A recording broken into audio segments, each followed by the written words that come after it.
Magandang tanghali mga kalodi.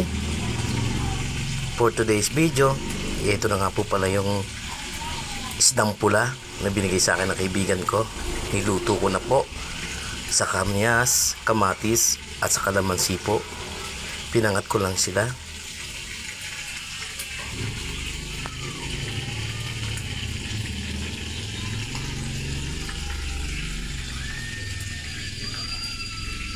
Sinama ko pa po yung mga natitira pang ulam sa rep. Pinirito ko na rin po yung mga natitirang manok, saka po isdang galunggong.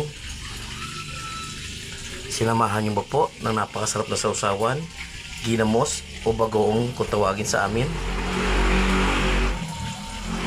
Paano mga kalodi? Samahan nyo po akong mga nanghalian. Tara na po.